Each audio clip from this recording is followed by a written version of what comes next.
later. Sup? Yo. Glenn. I've been working at one of the largest cheese manufacturers for 5 years now. This cheese plant stays running 20. If this is what that like the cheese plant thing, that's ridiculous big. They easily have at least a couple hundred people working a day. That's ridiculous. 24/7, 365 days a year, and I work the night shift for the parts department, and it's pretty slow at times. We have one separate huge warehouse about 100 feet from the cheese plant, and in our warehouse we keep the big items like motors, pumps, cylinders, etc. We usually keep the warehouse doors unlocked because no one really goes into our warehouse except us parts guys. Our warehouse has those LED lights that turn on when it senses movement when you walk underneath it. Oh my god. There's about 35 lights all throughout the warehouse, and they're on a timer, so they eventually turn off after 10 minutes of non-movement. One night when I was working, it was really rainy and cold, and it was a steady night for the most part. It was about 1 a.m., and I had to go to our warehouse to get a motor off the rack with a forklift. I opened the garage door and proceeded to enter the warehouse with the forklift. Upon entering, I noticed in the back corner of the warehouse that the LED motion light was on. The corner was about 50 feet or more from me, and none of the other lights were on except the back corner light. It was kind of odd, but I didn't think anything of it, and began to pull the motor off the rack. Once I threw the motor on the pallet, I heard footsteps from that back corner where the LED light was on.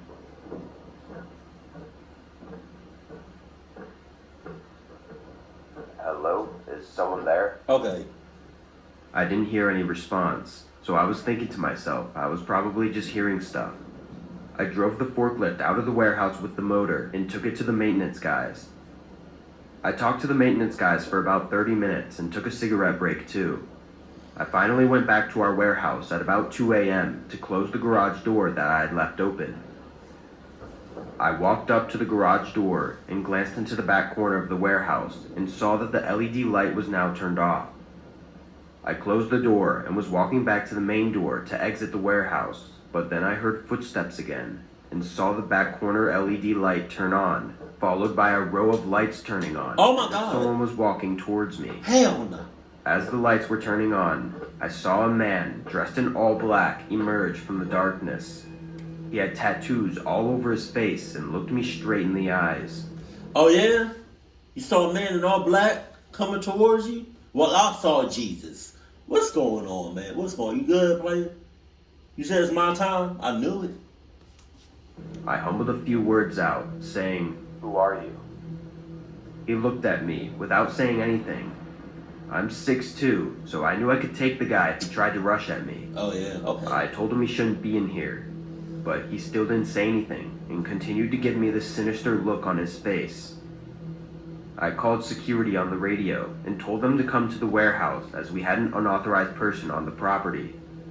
Once he heard me call security, the man pulled a knife from his pocket and I backed up, staring at the knife. The man stood still and didn't even move. Before long, we heard security outside the warehouse, and then the man ran towards the back door while I just stood there. Security rushed into the warehouse and asked where he went, and I told them he went out the back door. They looked around the warehouse just in case, but they couldn't find the guy. Once 6 a.m. came around, I told my supervisor about what happened, and he said he would check the security cameras to see where the guy ran off to. All the footage showed was the guy jumping over our barbed wire fence and entering our warehouse.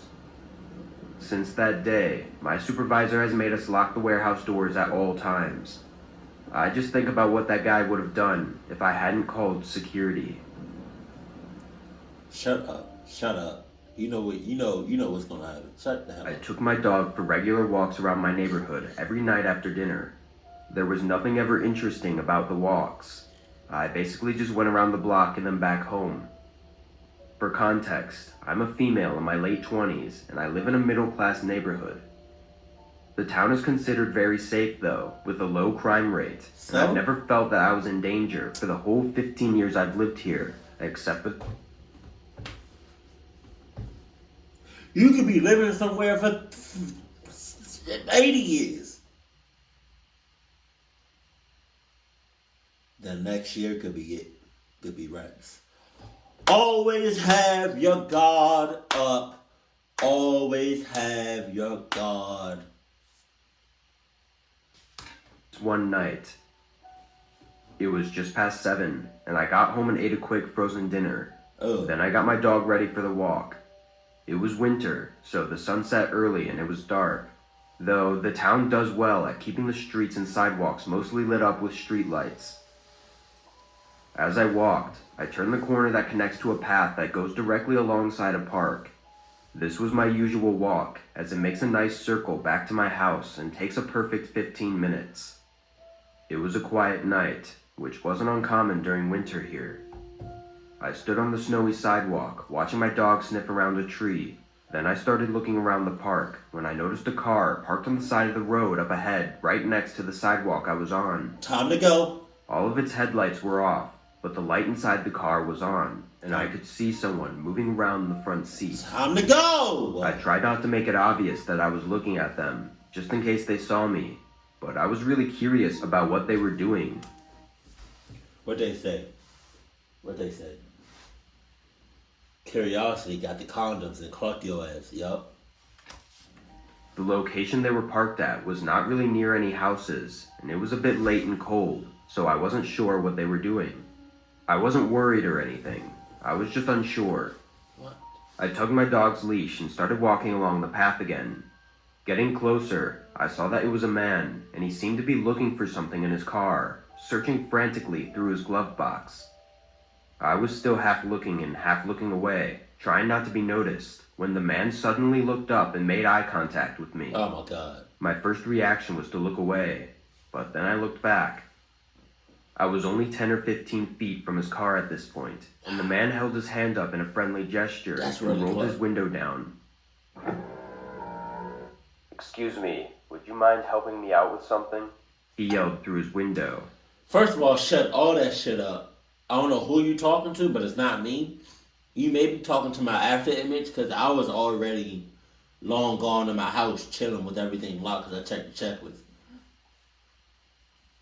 Why do people say some stuff like that in these stories? They be like, I was only 10, 15, 20 feet away. That's close as shit.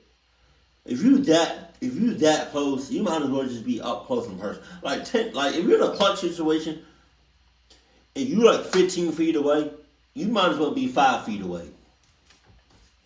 The man looked around my age, and just like any other guy, I asked him what he needed, and he basically just said something was wrong with his car, and it wouldn't move. Oh yeah? But he was using a lot of car words that I didn't even understand. That's tough. Regardless, though, I was of no use to him. "I'm sorry, I can't really help with that." Go. I responded, Go. pulling my dog and starting to walk again. Go. Taking several more steps down the path, I heard the faint sound of the window rolling back up, followed by the car turning on, and a few seconds later, driving away.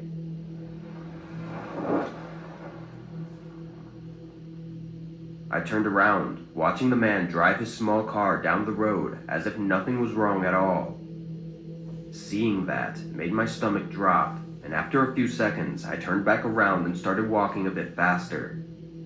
I was still 10 minutes from the house, and my mind was racing, thinking about that guy and how disturbing it was to see him drive off like that after he was asking for my help, telling me his car didn't work. I continued another 5 minutes down the path, until I got to the end portion where it goes behind a few houses before leading to the back of a neighborhood that takes me to my house. This part was darker and secluded. I walked even quicker to try and get out as soon as I could, but at the very end of the path, on the dark neighborhood street, was that same car from earlier. I could only see the very front of the car, but I still recognized it. It looked like he was parked in a way so that he was trying not to be seen. I turned around, pulling my dog with me and beginning to jog in the other direction, back the way we came. When we got back to the park, I turned down the street and took a long route home that kept me nearby other houses. Thankfully, he didn't seem to be able to find me. My heart was still racing when I got home, and I called the police to let them know about the guy. But that's when I realized I didn't get the license plate. What's worse is that a few nights later, I saw that man's same car again, parked by the path I walked on. This time, though, all of the lights were off. I called the police, who came and searched it just to find that nobody was inside. Checking the license plate number, they found that it was actually a stolen car. Knowing this, I got a really sick feeling thinking about my encounter with the man. Feeling so safe for all my life, living in a place like that, and yet I came dangerously close to having something terrible happen to me. I often find myself thinking about what the man was frantically looking for in his glove box. I don't know for sure what that man wanted, but I don't ever want to know. Yes, you do. Mom, hey, Mama, how you doing? This happened last year. I was at home taking a shower before bed. It was later than I usually stayed up, but I had a lot of work to get done, and I didn't have work the next day. I stood in the shower, winding down after the long day, when I heard something. A click. It was faint, but it sounded like it was from inside the house. I thought it was some sound the house made, no big deal at all, and continued showering, until I heard it again, right outside the bathroom door. I rinsed real quick, then turned the shower off. I got out and got dressed, trying to think of what that noise could possibly be. Opening the door, I immediately noticed the hallway light was off, which I knew I had left on. Okay. At first I thought it was just the power cutting out, until I looked at the light switch on the other side of the wall. It was switched off. I quickly looked down both ends of the hallway, a little shaken, then flicked the lights back on. They worked, just as normal. I walked down the hallway towards the stairs, seeing that it was completely dark downstairs as well. Jesus. One manual light switch turning off on its own is weird enough, but two, that told me this wasn't a coincidence. There was something going on. I stood at the top of the steps for a minute, trying to think of what to do next. I really didn't know what was going on, but someone breaking into my house just to turn off my lights seemed like a really risky, sick joke for some random person to pull on me. The longer I just stood there, though, the more anxious and creeped out I became. I began walking down quietly, and when I got to the middle steps, the extremely loud sound of my back door slamming shut echoed through the silent house. I jumped, then froze in a panic. I was too scared to move, and my heart was beating rapidly. After a minute of no more sounds, I went down and turned on the lights. On the tile floors were clear boot prints, probably from the mud and dirt surrounding my house. Then I looked down the hall toward the back door, seeing it was shut, but even from where I was standing, I could tell it wasn't locked. I ran down and locked it, then checked the front door, which was already locked. I knew I kept both the back door and front door locked at all times, especially the back door, because I never used it.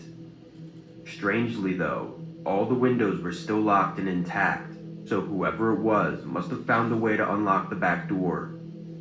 I called the police as soon as I could, but to put it simply, they were pretty much useless. Checking around the place, nothing was missing, at least nothing important that I would have noticed right away. Maybe it was just some sick joke, but they didn't even stay around to get a good laugh at my reaction, so what was the point? Over the next few months, I was on high alert. Every sound the house made gave me chills, and I was paranoid about locking my doors, checking them 4 or 5 times a night. How do you even go to sleep like that? So far, still living in the same house, nothing else has happened. Though just 2 months ago, I woke up and noticed that the back door was unlocked again. God damn. However, by then I wasn't checking the locks every night, so I figured I must have forgotten to lock it. I don't know though, part of me thinks it was that intruder again. There's also a part in my mind that thinks it may be something paranormal, but I'm still not sure. But whatever it was they were trying to do still creeps me out, and I plan on moving away very soon. Just do it right then and there, regardless if we got the money or not. Hell no.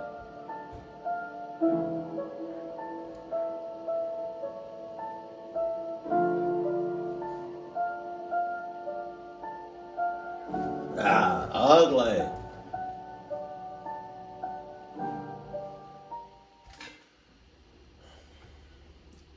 I just want to say, like, regardless of where you at, regardless of what you got going on, regardless of the time you spent in your life, if you haven't been clucked up yet,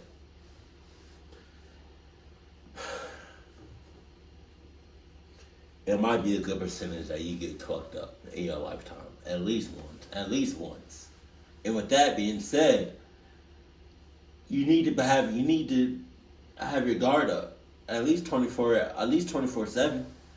You know? Things can happen at any given time and you need to be ready. Cluck what you heard. You need to listen, you need to get that information from me. Cluck everybody else who told you otherwise. Be like, oh, since you're home, you can let your guard down. No, nigga. No. Because you were in church, you can leave your guard down. Oh, because you were family, you can leave your guard down. Oh, because you're surrounded by security, you can leave your guard down. No. You need to have the guard up 24/7, player. Let's go. Keep cool, keep classy. And I love you, stay happy. My family.